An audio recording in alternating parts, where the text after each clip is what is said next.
মালয়েশিয়ায় কর্মী পাঠানো ইস্যুতে তদন্তের সময় বাড়ল আরও ৫ দিন। ৯৬,০০০ অবৈধ বাংলাদেশের বৈধতা সহ ফি মওকুফের আশ্বাস ওমানের।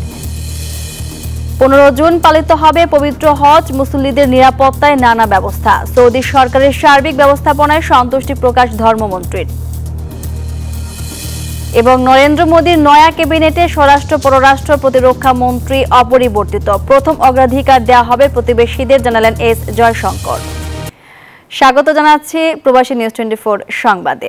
সঙ্গে আছে আমি মাহমুদা মনি। এতক্ষণ শুনছিলেন ওয়ালটন ননস্টপ মিলিয়নিয়ার অফার সংবাদ শিরোনাম। এবার পুরো খবর। মালয়েশিয়ায় কর্মী পাঠানো ইস্যুতে তদন্তের জন্য আরও ৫ কর্মদিবস সময় বাড়িয়ে দেওয়া হয়েছে। দুপুরে সাংবাদিকদের সাথে আলাপকালে এমনটাই জানান প্রবাসী কল্যাণ প্রতিমন্ত্রী শফিকুর রহমান চৌধুরী। বলেন, ঈদের পর প্রতিবেদন জমা দেবে তদন্ত কমিটি। তিনি আরও জানান, ওমানের ৯৬,০০০ অবৈধ বাংলাদেশিদের বৈধ সহ তাদের ফি মওকুফের আশ্বাস দিয়েছে সে দেশের সরকার। গেল মাসের ৩১ তারিখ মালয়েশিয়া যেতে শাহজালাল আন্তর্জাতিক বিমানবন্দরে ভিড় করেন হাজার হাজার শ্রমিক। ৭৯,০০০ টাকার জায়গায় ৫ থেকে ৬ লাখ টাকা খরচ করার পরেও টিকিট সংকটে আটকে পড়েন প্রায় ১৭,০০০ মানুষ। এই সংকটের জন্য দায়ীদের বের করতে প্রবাসী কল্যাণ মন্ত্রণালয় গঠিত তদন্ত কমিটির প্রতিবেদন দাখিলের মেয়াদ শেষ। কিন্তু শেষ দিনে এসে প্রতিবেদন দাখিলের মেয়াদ বাড়ালো মন্ত্রণালয়। প্রবাসী কল্যাণ প্রতিমন্ত্রী জানান, মালয়েশিয়া যেতে না পারা ক্ষতিগ্রস্ত ৩,০০০ শ্রমিক এখন পর্যন্ত মন্ত্রণালয়ে অভিযোগ করেছে। আমাদের তদন্ত কমিটি একটু সময় চাইছে। প্রায় ৩,০০০ অভিযোগ আসছে। এর মধ্যে শুধু সিঙ্গল নয়, এর মধ্যে গ্রুপ অভিযোগও আছে।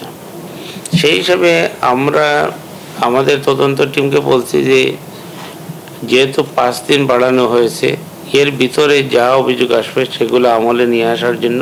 নতুন শ্রমবাজার নিয়ে প্রতিমন্ত্রী বলেন, এরই মধ্যে বিভিন্ন ক্যাটাগরিতে ৩,০০০ জনশক্তি নেয়ার ব্যাপারে আগ্রহ প্রকাশ করেছে দুবাই, যার মধ্যে ৯০০ জন যাবে খুব শিগগিরই।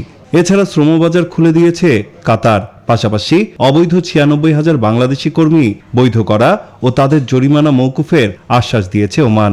৯৬,০০০ অবৈধ হয়ে গিয়েছিলেন কর্মী বিভিন্ন পর্যায়ে, সেগুলোকে তারা বৈধ করবে সেটা আমাদেরকে দিয়ে দিয়েছে। সেটা বড় অ্যাচিভমেন্ট। একটা ফিজ নেওয়া হয়, সেই ফিজ যাতে মওকুফ করে তার জন্য আমরা তাদেরকে অনুরোধ করেছি। প্রতিমন্ত্রী আরও জানান, ইতালি দূতাবাসে আটকে পড়া ১,১১,০০০ পাসপোর্ট শিগগিরই ফেরতের ব্যাপারে আশ্বস্ত করেছে কর্তৃপক্ষ। পাসপোর্ট যাতে দ্রুত গতিতে ফেরত পায়। নাইম আলচিকো, নিউজ 24, ঢাকা। পবিত্র হজে সৌদি সরকারের সার্বিক ব্যবস্থাপনায় সন্তুষ্টি প্রকাশ করেছেন ধর্মমন্ত্রী ফরিদুল হক খান। পবিত্র হজ পালনে সৌদি আরব পৌঁছেছেন ৮০,০০০-এর বেশি বাংলাদেশি হজযাত্রী। এর মধ্যে ১৫ জন হজযাত্রী বার্ধক্যজনিত কারণে মারা গেছেন। জিলহজ মাসে চাঁদ দেখা যাওয়ায় আগামী ১৫ জুন হাজিদের আরাফাত অবস্থানের মাধ্যমে পালিত হবে ২০২৪ সালের পবিত্র হজ। হজ কার্যক্রম নির্বিঘ্ন করতে নিরাপত্তায় নানা পদক্ষেপ নিয়েছে সৌদি সরকার। হাজিদের স্বাস্থ্যসেবা, মিনা মুজদালিফায় তাঁবু ব্যবস্থাপনা, মক্কায় আবাসন সরজমিনে পরিদর্শন করেছেন ধর্মমন্ত্রী ফরিদুল হক খান।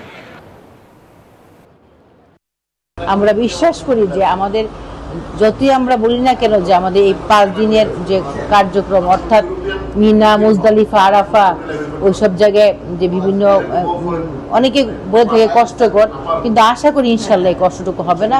নিরাপত্তার দৃষ্টিতে দেখতে গেলে এটা একটা প্রশংসার দাবিদার। আমরা জানি যে কম বেশি প্রায় ৩০ লাখের মতো লোক এই পবিত্র হজ উদযাপনের জন্য এই মক্কা নগরীতে জড়ো হয়। তো এখানে এই ব্যাপক সংখ্যক লোকের যে চাপ, এটা ম্যানেজমেন্টটা একটা বিরাট একটা টাস্ক। আমাদের পবিত্র হজের উদ্দেশ্যে আল্লাহর মেহমান যারা এসেছেন তাদের সাথে কথা বলেছি, সবাই ইনশাল্লাহ সুন্দরভাবে আমাদেরকে বলেছে না, অতীতের চাইতে অনেক গুণে আমাদের হেলথ ডিপার্টমেন্টের যে কাজ সেটা অত্যন্ত সন্তোষজনক। নরেন্দ্র মোদীর নয়া ক্যাবিনেটে স্বরাষ্ট্র, পররাষ্ট্র, প্রতিরক্ষা, অর্থ, এই ৪ মন্ত্রণালয়ের মন্ত্রীরা অপরিবর্তিত আছেন। আগের মতো মন্ত্রণালয় সামলাবেন অমিত শাহ, এস জয়শঙ্কর, রাজনাথ সিং এবং নির্মলা সীতারামন। বাকি মন্ত্রণালয়গুলোতে জায়গা পেয়েছে এনডিএ জোটের শরিক দলগুলো। পশ্চিমবঙ্গ থেকে সুকান্ত মজুমদার এবং শান্তনু ঠাকুরকে শিক্ষা ও জাহাজ প্রতিমন্ত্রীর দায়িত্ব দেওয়া হয়েছে। এদিকে ফের পররাষ্ট্র দপ্তরের দায়িত্ব নিয়ে প্রতিবেশীকে প্রথম অগ্রাধিকার দেয়া হবে বলে জানান এস জয়শঙ্কর। নরেন্দ্র মোদীর নতুন ক্যাবিনেটের 4 বড় মন্ত্রণালয় থাকছে বিজেপির হাতেই। শপথ নেওয়ার পর নিজ বাসভবনে প্রধানমন্ত্রী নরেন্দ্র মোদীর প্রথম বৈঠকে দপ্তর বন্টনে বড়সড় কোনো বদল আসেনি। স্বরাষ্ট্র অমিত শাহ, প্রতিরক্ষা রাজনাথ সিং, অর্থ নির্মলা সীতারামনের ঝুলিতেই রইল। একই সঙ্গে সড়ক ও পরিবহন মন্ত্রণালয়েও পুনর্বহাল করা হয়েছে নীতিন গডকরিকেই। পরিবর্তন হয়নি গুরুত্বপূর্ণ আরেক মন্ত্রণালয় পররাষ্ট্রেও। ফের এই দপ্তরের দায়িত্ব নিয়েই এস জয়শঙ্কর বলেন, মোদী সরকারের এই মেয়াদেও প্রতিবেশীদেরই অগ্রাধিকার দেয়া হবে। এবারও প্রতিবেশী ফার্স্ট নীতি বজায় থাকবে, তবে চীন ও পাকিস্তানের সঙ্গে আমাদের সম্পর্ক আলাদা। তাদের সঙ্গে দিল্লির সমস্যাগুলোও ভিন্ন। এইবারও আমাদের লক্ষ্য পড়শি দেশের সঙ্গে সীমান্ত সংঘাত মিটিয়ে শান্তি বজায় রাখা। নয়া ক্যাবিনেটে রেলমন্ত্রী রইলেন অশ্বিনী বৈষ্ণব, তথ্য সম্প্রচারের দায়িত্বও তিনি। জেডি নাড্ডা স্বাস্থ্যমন্ত্রী, এছাড়া হরিয়ানার সাবেক মুখ্যমন্ত্রী মনোহরলাল খট্টর বিদ্যুৎ ও নগর উন্নয়ন মন্ত্রণালয়, শিবরাজ সিং চৌহান পঞ্চায়েত আর গ্রামীণ উন্নয়নের পাশাপাশি পেলেন কৃষি মন্ত্রণালয়ও। বাকি মন্ত্রণালয়গুলোতে জায়গা পেয়েছে এনডিএর শরিক দলগুলো। বেসামরিক বিমান পরিবহন মন্ত্রী হয়েছেন রামমোহন নাইডু। পশ্চিমবঙ্গের ঝুলিতেও রয়েছে 2 মন্ত্রণালয়। সুকান্ত মজুমদার এবং শান্তনু ঠাকুরকে শিক্ষা ও জাহাজ প্রতিমন্ত্রীর দায়িত্ব দেওয়া হয়েছে। রোববার তৃতীয় মেয়াদে নরেন্দ্র মোদীর সঙ্গে শপথ নেন আরও 71 জন সদস্য। তাদের মধ্যেই দপ্তর বন্টন করা হলো। শোনা যাচ্ছে 18 জুন থেকে শুরু হতে পারে নতুন লোকসভার অধিবেশন। 20 জুন স্পিকার নির্বাচনের সম্ভাবনা রয়েছে। আসমাতুলি, নিউজ 24। ম্যানচেস্টারস্থ বাংলাদেশ সহকারী হাই কমিশনে জাতীয় পরিচয়পত্র সেবার আনুষ্ঠানিক কার্যক্রমের উদ্বোধন হয়েছে। কার্যক্রমের উদ্বোধন করেন বাংলাদেশের নির্বাচন কমিশনার মোহাম্মদ আলমগীর। এই সময় এনআইডি কার্ড সংক্রান্ত বিভিন্ন বিষয়ে প্রশ্ন উত্তরের পাশাপাশি ম্যানচেস্টারে বসবাসরত বাংলাদেশি কমিউনিটির বিশিষ্টজনদের সাথে মতবিনিময় করেন তিনি।